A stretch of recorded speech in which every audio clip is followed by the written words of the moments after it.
Hello everyone, जय श्री राम। जैसा कि आप सब जानते ही हैं, मैं रामचरितमानस पढ़ रही हूँ। राम की कथा मैं आप सबको बता रही हूँ। जैसे कि कहीं भी अगर गलत हो रहा है तो आप ज़रूर मुझे बताइए, ठीक है?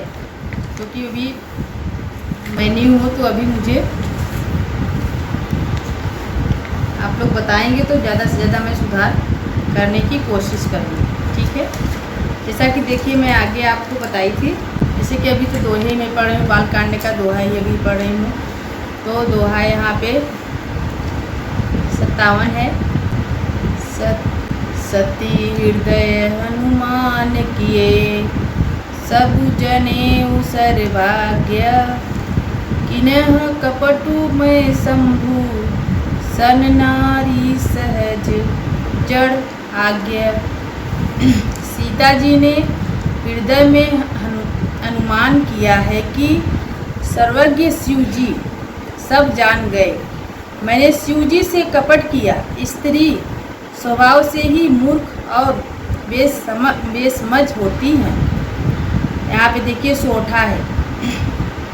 जलयुग पय सरीस बिकाय, देखियो प्रीति की रीति भली, बिलग होई रसूर जाई, कपट खटाए परत पुनी।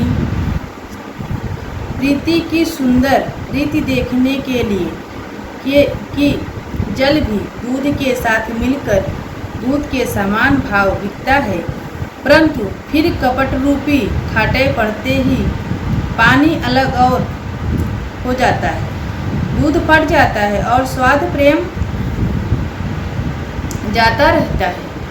चौपाई। हृदय सोचु समुझत निज करनी, चिंता अमित जाय नहीं बरनी, कृपा सिंधु शिव परम अगाधा, प्रकट न कह्यूं मोर अपराधा। अपनी करनी को याद करके सती जी के हृदय में इतना सोच है और इतनी अपार चिंता है कि जिसका वर्णन नहीं किया जा सकता।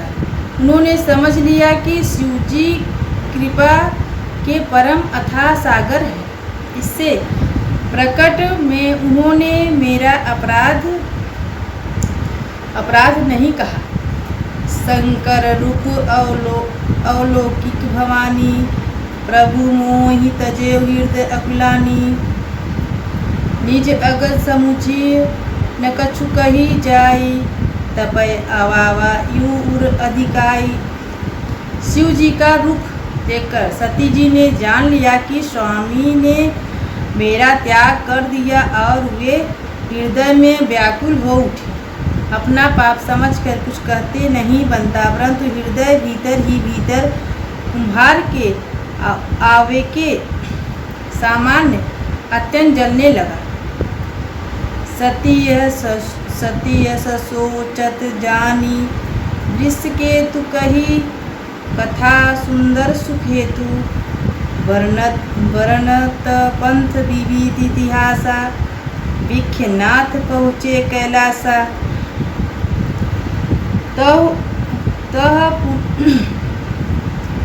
Sorry guys.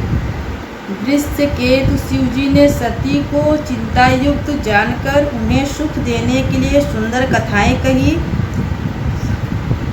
इस प्रकार मार्ग में विविध प्रकार के इतिहासों को कहते हुए विश्वनाथ कैलाश जा पहुँचे। तह पुनि समुझी पान अपन, बैठे बटतर करी कमलासन, शंकर सहज स्वरूप सम्हारा, लागी समाधि अखंड पारा। वहाँ फिर शिव जी अपनी प्रतिज्ञा को याद करके बढ़ के पेड़ के नीचे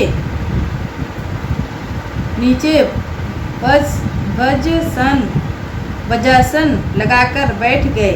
शिव जी ने अपना स्वाभाविक रूप संभाला। उनकी अखंड और अपार समाधि लग गई। देखिए दोहा नंबर 58 है। सती बसी कैलाश, तब अधिक सोच मन माही, मरम न को जान, कछ जुग सम दिवस सिराही। तब सती जी कैलाश पर रहने लगी। उनके मन में बड़ा दुख था। इस रहस्य को कोई कुछ भी नहीं जानता था। उनका एक एक दिन युग के समान बीत रहा था। चौपाई। नित नव सोचू सती पुरभारा, कब जो जय हूँ दुख सागर पारा। मैं जो किन रघुपति अपमाना, पुनीय पति बचनु मृष्य करिए जाना। सती जी के हृदय में नित्य नया और भारी सोच हो रहा था कि मैं इस दुख समुद्र के पार कब जाऊंगी। मैंने जो श्री रघुनाथ जी का अपमान किया और फिर पति के वचनों को झूठ जाना, सो फल मोहि विधाता। जिन्हा जो कुछ उचित रहा सो ही कीन्हा। अब विधि अस बुझी अनहि तो ही, शंकर विमुख जिया वासी मोहि।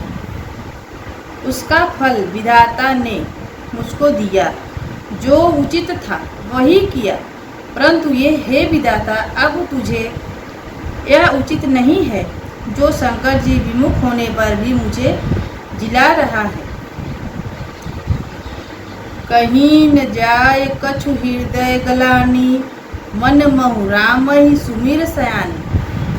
जो प्रभु दीन दयालु कहावा, आरती हरन वेद जसु गावा। सती जी के हृदय की ग्लानि कुछ कही नहीं जाती।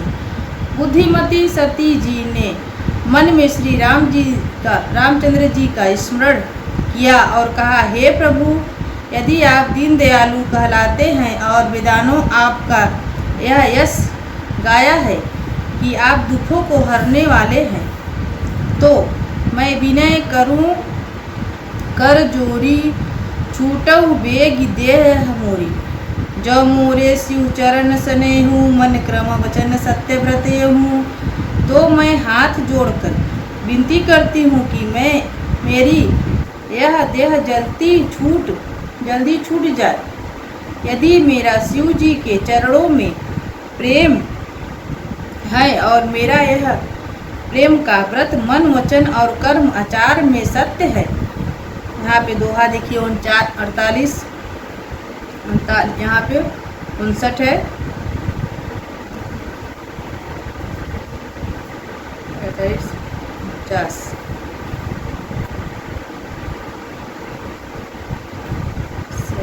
50, 87, 88, 89,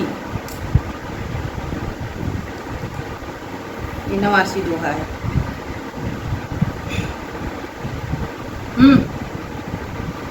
8 मिनट 89 दोहा है। दोहा। तव सब दरसी सुनिए प्रभु करऊँ सुबेग उपाय। होई मरनु जो ही विनय श्रम, दूसव विपत्ति विहार। तो यह सर्वदर्शी प्रभु सुनिए और शीघ्र वह उपाय कीजिए, जिससे मेरा मरण हो और बिना ही परिश्रम यह पति परित्याग रूपी असहाय विपत्ति दूर हो जाए। चौपाई। यही विधि दुखित प्रजेश कुमारी, अखतनीय दारुण दुख भारी। बीते संवत सपत सहस 87, तजी समाधि शंभु अविनाशी। 10 सुता सती जी इस प्रकार बहुत दुखी थी। उनका इतना दारुण दुख था कि जिसका वर्णन नहीं किया जा सकता। 87,000 वर्ष बीत जाने पर अविनाशी शिव जी ने समाधि खोली। राम नाम शिव सुमिरन लागे, जाने सती जगतपति जागे। जाए शंभु पद बदनु कीना, सन्मुख शंकर आसुन दीना। शिव जी राम नाम का स्मरण करने लगे। तब सती जी ने जाना कि यह अब जगत के स्वामी शिव जी जागे। उन्होंने जाकर शिव जी के चरणों में प्रणाम किया। शिव जी ने उनको बैठने के लिए सामने आसन दिया। लगे कहन हरि कथा रसाला, दक्ष प्रजेह वही ते ही काला। देखा विधि विचारी सब लायक, दक्ष ही किन्ह प्रजापति नायक। शिव जी भगवान हरि के रसमयी कथाएं कहने लगे। उसी समय दक्ष प्रजापति हुए। ब्रह्मा जी ने सब प्रकार से योग्य देखकर समझकर दक्ष को प्रजापति का नायक बना दिया। बड़ अधिकार दक्ष जब पावा, अति अभिमानु हृदय तब आवा। नहीं को अस जन्मा जग माही, प्रभुता पाए जाहि मध नाही। जब दक्ष ने इतना बड़ा अधिकार पाया तब उनके हृदय में अत्यंत अभिमान आ गया। जगत में ऐसा कोई नहीं पैदा हुआ जिसको प्रभुता पाकर मध न हो। दुआ नंबर 60 यहाँ पे। दक्ष के लिए मुनि बोले, सब करण लगे बढ़ जाग। नेवत सादर सकल सुर जे पावत मख भाग। दक्ष ने सब मुनियों को बुला लिया और वे बड़ा यज्ञ करने लगे। जो देवता यज्ञ का भाग पाते हैं, दक्ष उन सबको आदर सहित निमंत्रित किया। चौपाई। किन्नर नाग सिद्ध गंधर्वा, बंधुअन समेत चले सुरसरवा। विष्णु विरंचिय महेश बिहाई, चले सकल सुर जान बनाई।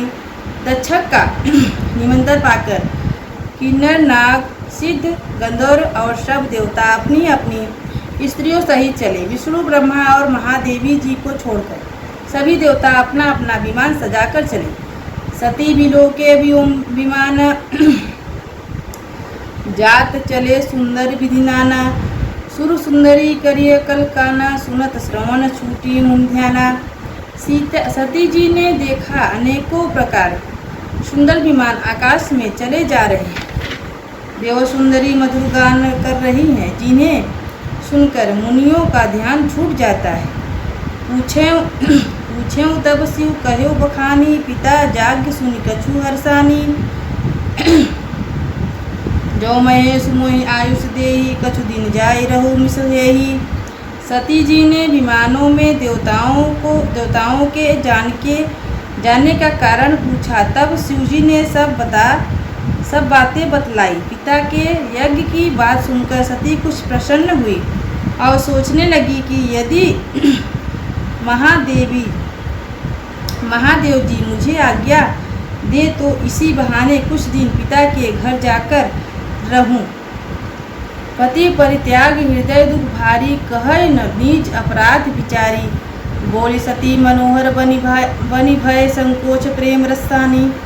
क्योंकि उनके हृदय में पति द्वारा त्यागी जाने का बड़ा भारी दुख था, पर अपना अपराध समझकर वे कुछ कहती न थी। आखिर सती जी भय संकोच और प्रेम से सनी हुई मनोहर वाणी से बोली। ठीक है, तो इसकी आगे की कथा मैं आपको आगे बताऊंगी। ठीक है, जय श्री राम।